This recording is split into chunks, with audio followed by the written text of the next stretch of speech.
Amém? Versículos 11 a 14. 11 a 13.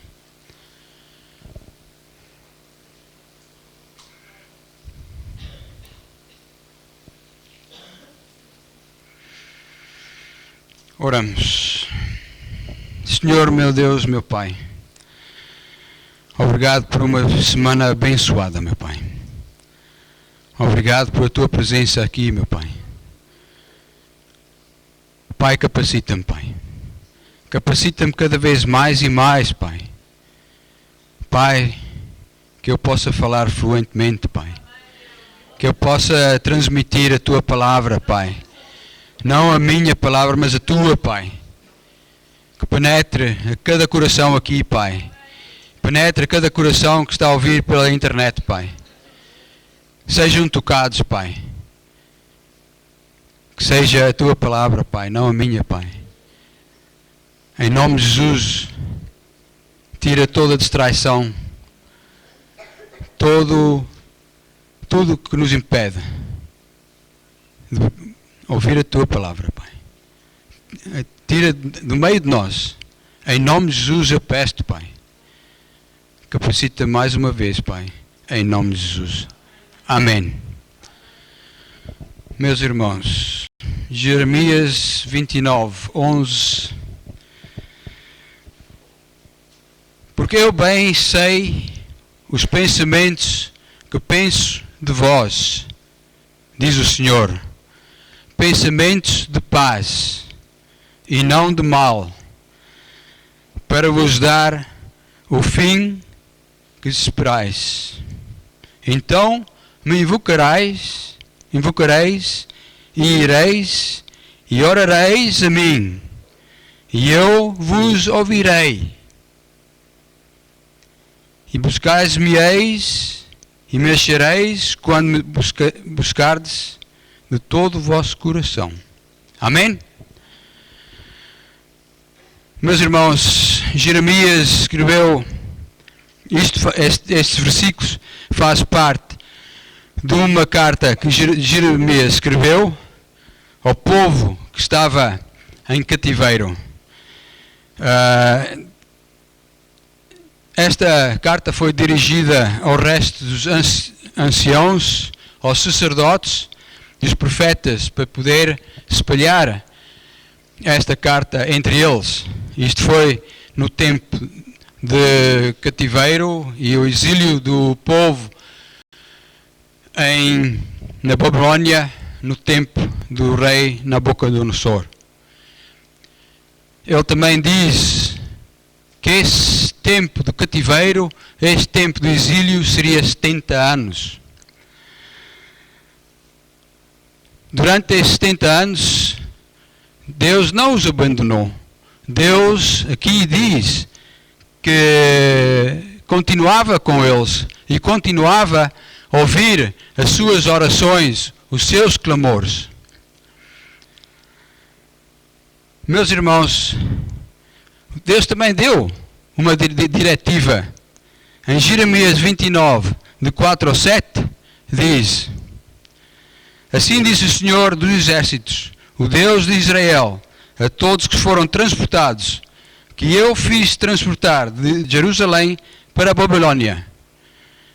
Edificai casas e habitai-as, plantai jardins e comei o seu fruto. Tomai mulheres e gerai filhos e filhas. Tomai as mulheres para os vossos filhos e dai a vossos filhos filhas a maridos, para que tenham filhos e filhas, multiplicai-vos ali e não vos diminuais. Meus irmãos, Ele continuou. Ele queria que seu povo continuasse a florir, que continuasse a viver a sua vida. Meus irmãos, muitos dizem que estes versículos eram para aqueles tempos. Meus irmãos, não era para aqueles tempos. Bem, porque eu sei os pensamentos que penso de vós, diz o Senhor, pensamentos de paz e não de mal, para vos dar fins que esperais. Meus irmãos, isto começou logo de início, e vou dar um exemplo, vários exemplos. Isto é plano de Deus, desde o início até ao fim. José, por exemplo, como jovem, José tinha as suas ambições. José tinha, de certeza, idealizado uma vida de propriedade, de terrenos, de muitas ovelhas, muito gado, como tinha o seu pai. Ele tinha idealizado isso. Nós também idealizamos essas coisas nas nossas vidas. Agora, ele foi apanhado pelos seus irmãos, posto numa cisterna e foi forçadamente para o Egito. Nunca, de certeza, tinha pensado, ou esses pensamentos passou pela sua cabeça, que algum dia ele ia para o Egito. Nunca passou pela cabeça dele que ele algum dia ia falar com o faraó, nem ser o seu ajudante. Nunca passou. Mas isso foi o plano de Deus. Plano de Deus. O pensamento de Deus. Isto estava longe dos sonhos de José. Ele não lutou. Ele foi defamado, foi preso. De certeza, se isso acontecesse a nós, a gente lutava.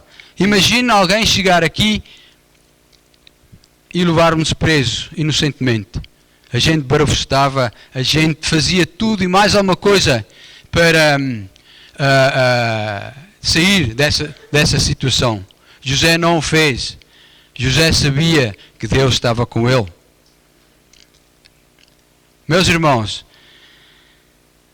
ele sabia, isso fazia parte de um plano de Deus. Meus irmãos, e esse plano de Deus foi o seguinte: José foi levado para o Egito, de seguida a sua família também foi levada para o Egito. E esse plano era a salvação da sua família, para manter a linhagem de Deus, o plano de Deus.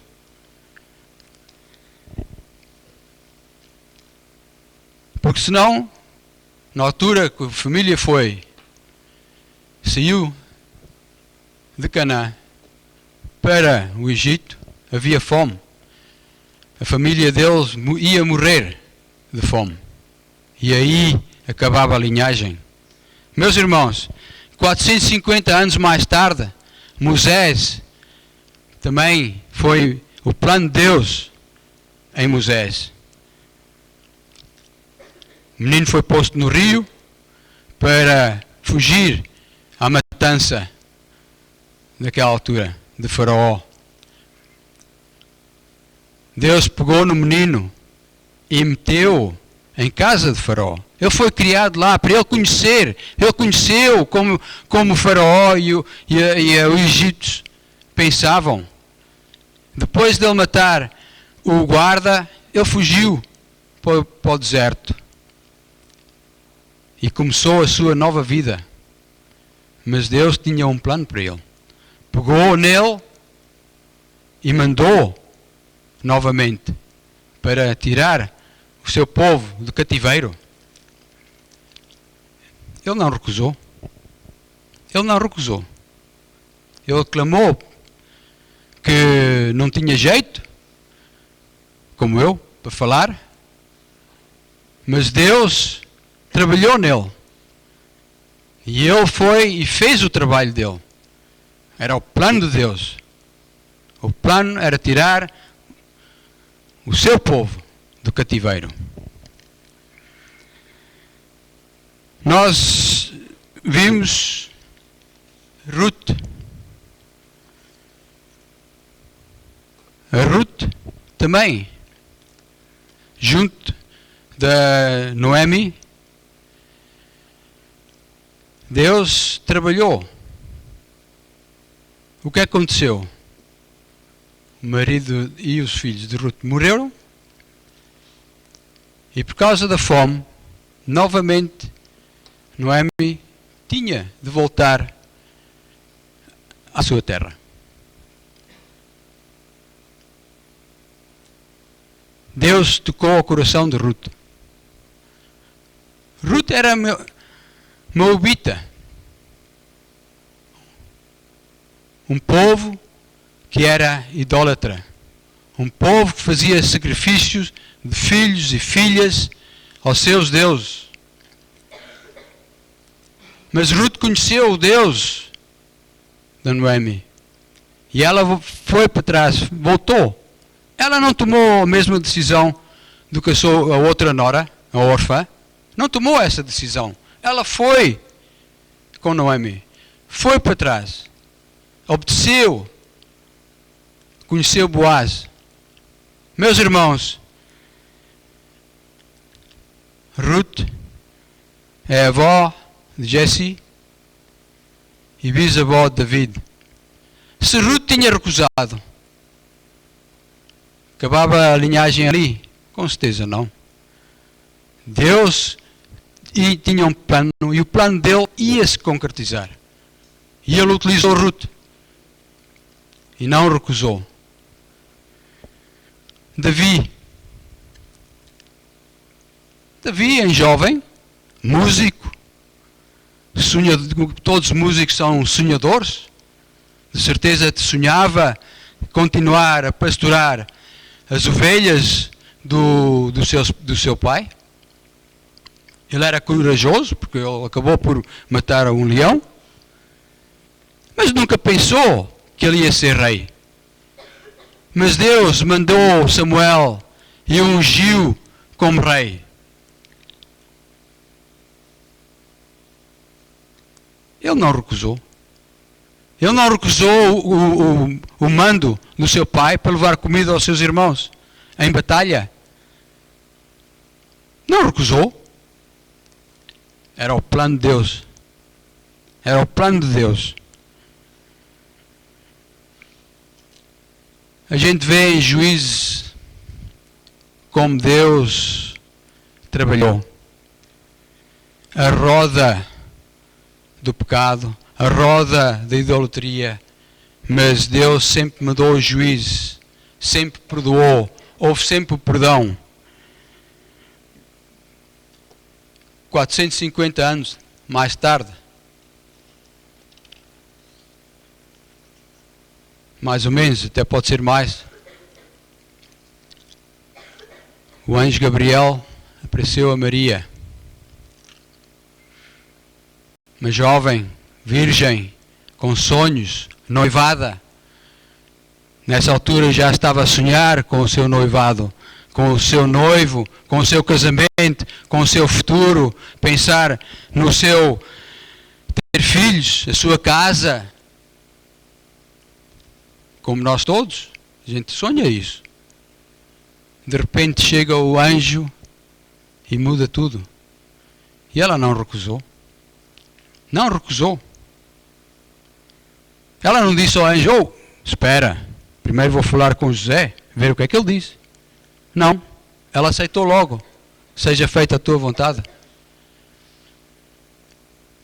Meus irmãos, isto é tudo plano de Deus, do princípio ao fim.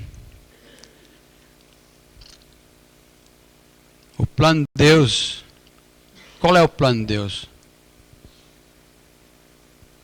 É a nossa salvação. Mas mais, não acaba aí. Saulo foi o maior perseguidor dos crentes na altura. Ele viu como Estevão foi apedrejado. Ele viu, e mesmo assim, ele pediu autorização para ir a Damasco. E foi. E nosso Senhor Jesus Cristo apareceu-lhe. E através dele,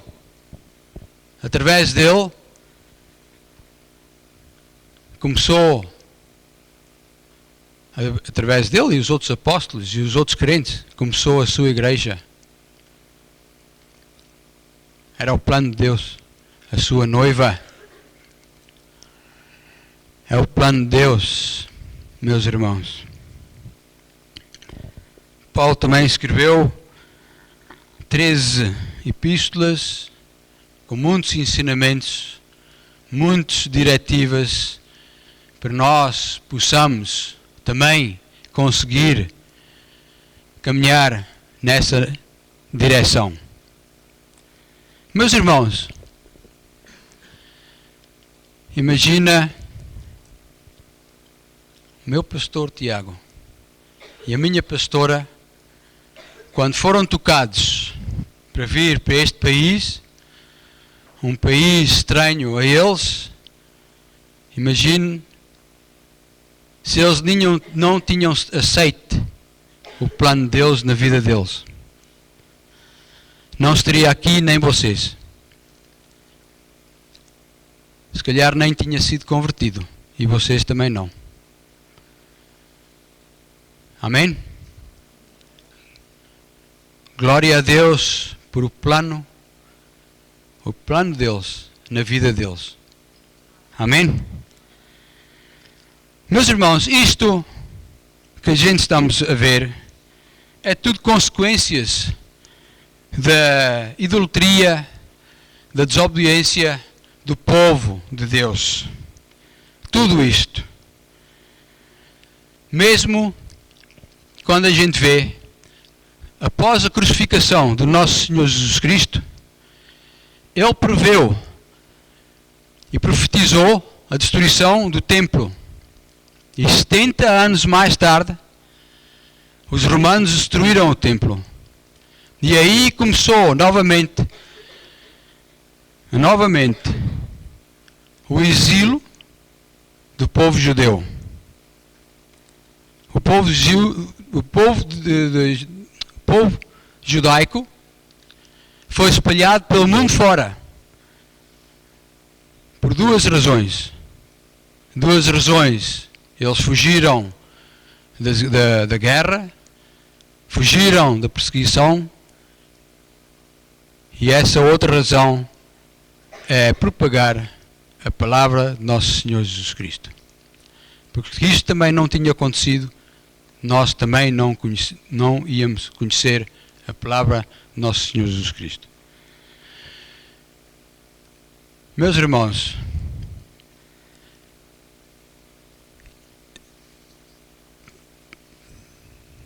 os judeus continuam espalhados durante 2000 anos, aproximadamente. Mas, vou um pouquinho atrás. Durante esses 2000 anos, a gente continua a fazer o que Deus nos mandou fazer, o seu povo, na altura, em Jeremias 29, 4-6 diz: edificai casas, habitai-as, e plantai jardins, comai do seu fruto, tomai mulheres, gerai filhos e filhas, tomai mulheres para os vossos filhos, dai as vossas filhas a maridos, para que tenha filhos e filhas, e multiplicai-vos ali, e não vos diminuais. Mesmo hoje continuamos a fazer o que Jeremias tinha escrito há tantos anos atrás. Nós continuamos a fazê-lo. Continuamos a viver a nossa vida cotidiana, nossa vida dia a dia. Muitas vezes sem preocupações, às vezes com muitas preocupações.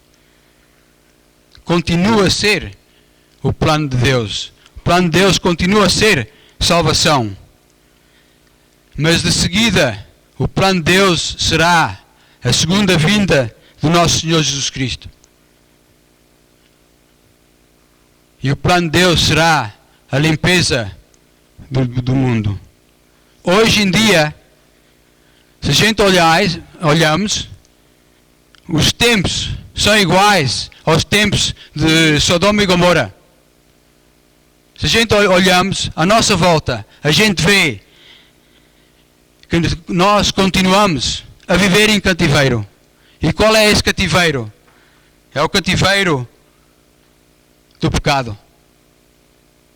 O pecado do dinheiro, o pecado do vício, o pecado de podridão. Pornografia, pedofilia, violência, homossexualismo. Hoje é igual naqueles tempos. E aconteceu a Sodoma e Gomorra. Foram destruídos. Meus irmãos, a única coisa que nos vai salvar dessa destruição é a segunda vinda de nosso Senhor Jesus Cristo. Porque Deus tem um plano. Deus tem um plano para este mundo e tem um plano para nós. Amém? Meus irmãos, mesmo assim, nós continuamos com dificuldades. Nossas dificuldades são de 3 formas. As nossas dificuldades vêm, uma, diretamente de Deus. Segunda, de nós próprios. E terceira, Deus permite o inimigo em nós. Deixa o inimigo atuar. Esta terceira, um bom exemplo desta terceira, foi como Deus deixou Satanás atuar na vida de Jó. Mas mesmo assim Jó não quebrou, continuou e Deus o abençoou. Assim nós também temos de ser. Muitas vezes, quando Deus cria as situações, por exemplo, Jeremias 29 é um bom exemplo disso. Jeremias 29 era quando o seu povo estava de cativeiro. Isso foi uma consequência de Deus. Deus mandou-os para o cativeiro. Deus também faz isso nas nossas vidas. Às vezes também manda-nos para o cativeiro. Às vezes também a gente pensa de uma forma que estamos no cativeiro. Nós próprios criamos as nossas dificuldades. Um exemplo, muitas vezes as pessoas têm dificuldades financeiras, mas estão a criar dívidas em cima de dívidas. E depois clamam a Deus: Deus, ajuda-me! Deus! Mas quem é que criou essa situação? Não foi Deus, foi nós próprios. Muitas vezes a gente fala más palavras que influenciam os nossos casamentos, que até causa, através de nossas palavras e iras e má disposições e maus feitios, causa divórcio, causa separação.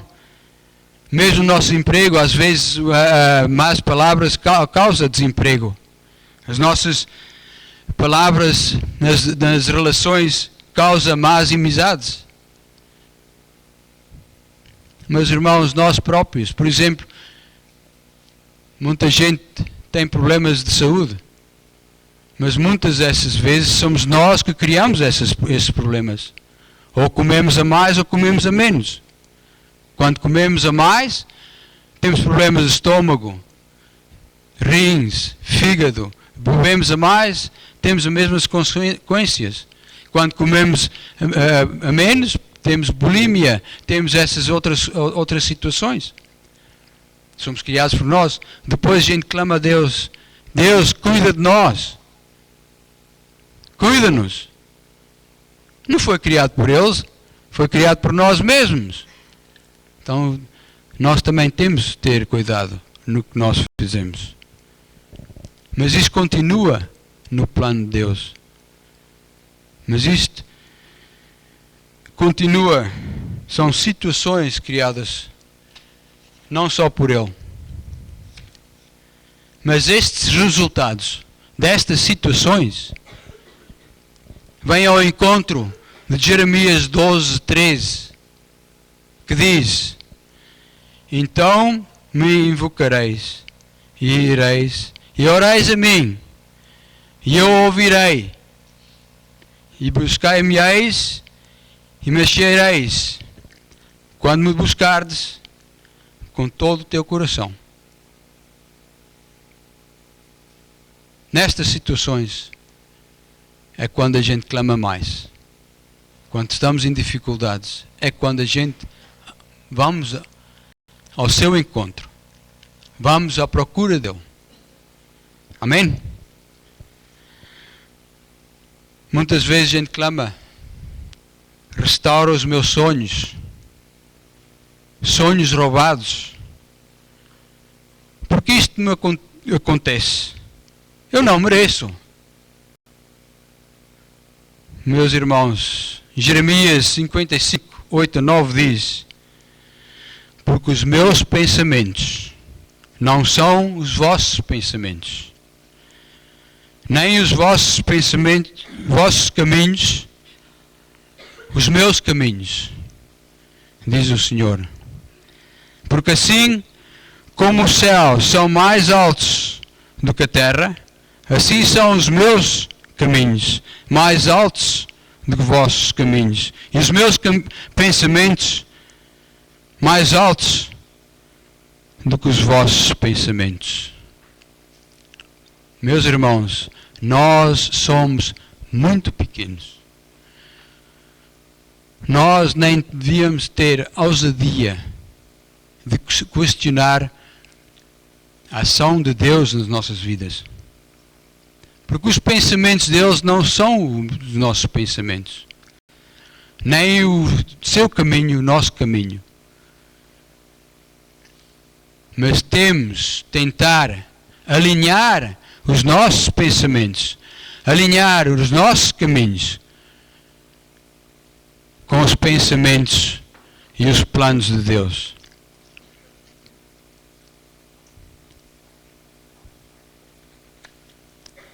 Meus irmãos, há uns tempos atrás, quando vinha do Porto,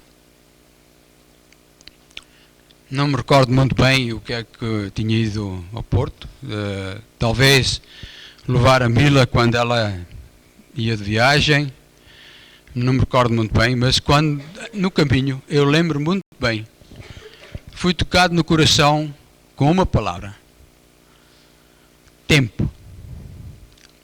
Há dias, um diácono, João Paulo, também falou tempo.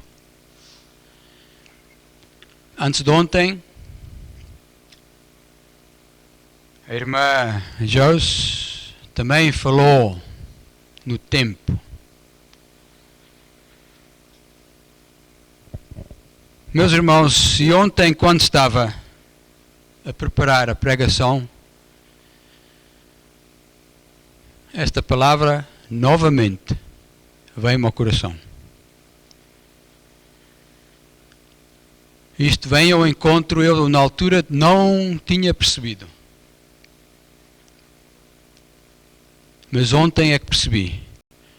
E ontem apercebi-me porque é que estou a falar no plano de Deus. Porque estou a falar de Jeremias 29. Meus irmãos,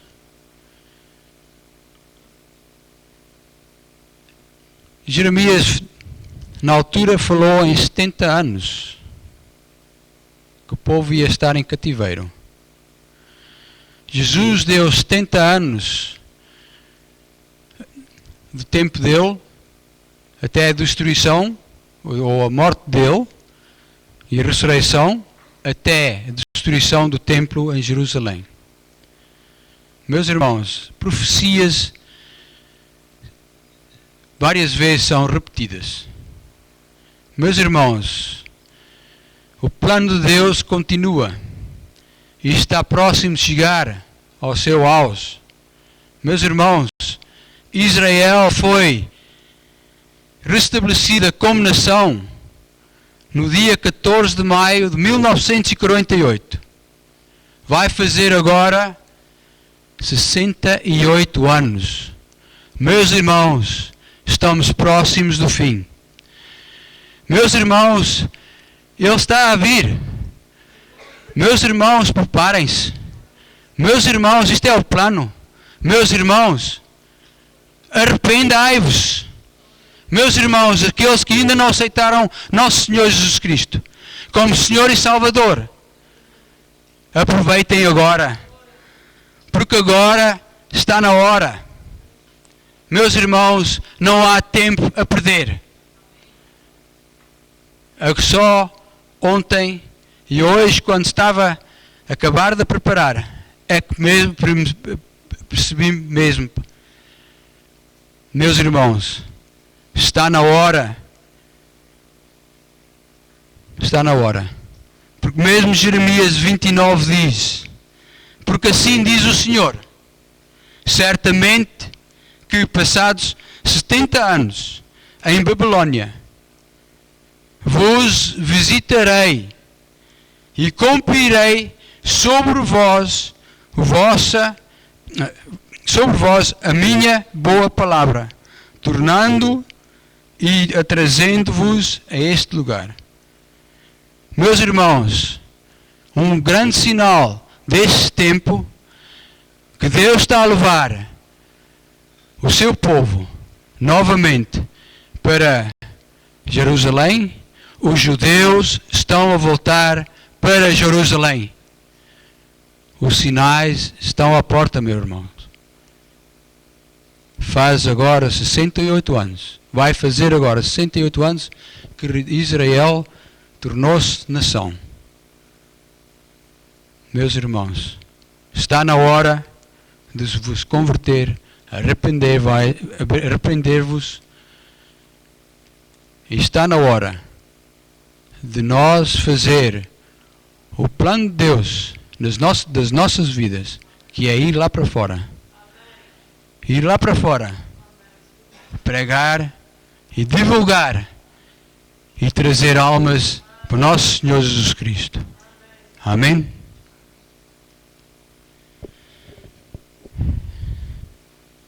Senhor nosso Deus, meu Pai, obrigado, meu Pai. Obrigado por esta oportunidade, Pai. Mais uma vez, meu Pai, eu agradeço que Tu tens feito, Pai.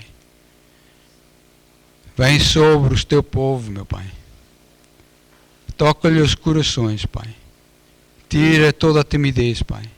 Tira toda a vergonha, Pai. Porque o tempo está próximo, Pai. E Tu sabes muito bem do que nós. Em nome de Jesus, Pai. Abençoa os meus irmãos e irmãs, Pai. Amém.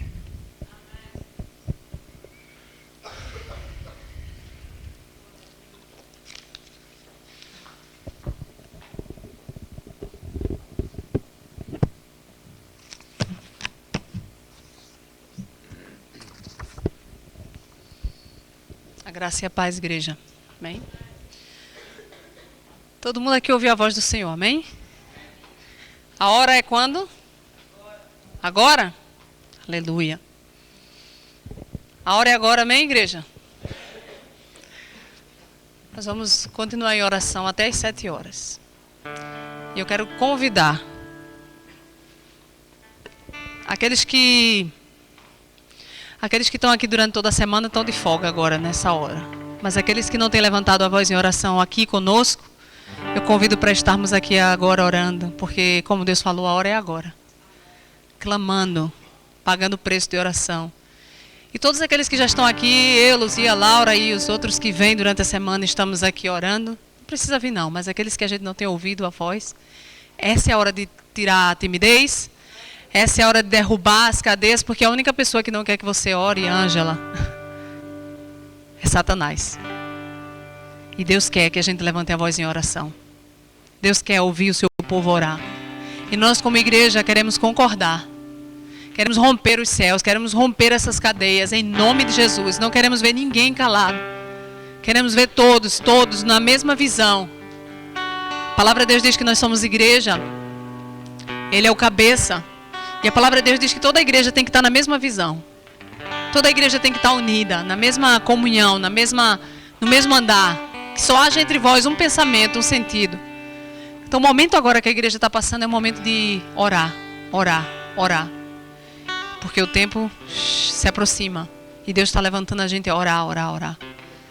Muitos de nós não podemos estar aqui porque estamos trabalhando ou porque somos mães e temos nossos filhos na escola e tudo mais. Mas hoje estamos aqui, amém?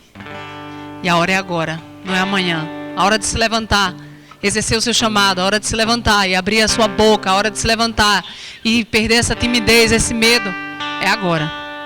Eu vou fazer essa oração inicial só para quebrar a sua vergonha. E eu quero que façam fila, porque eu sei que todo mundo que não ora vai